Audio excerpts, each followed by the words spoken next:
Herkese merhaba arkadaşlar, kanalıma hoş geldiniz. Yepyeni bir video ile karşınızdayım. Arkadaşlar, bugünkü videomuzda başarılı ve karizmatik oyuncumuz Can Yaman'dan yepyeni görüntüler geldi.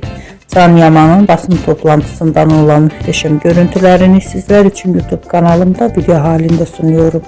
Umarım beğenirsiniz. Arkadaşlar, videomu beğendiyseniz kanalımı izlemeyi ve bildirimleri açık tutmayı unutmayın. Hoşça kalın.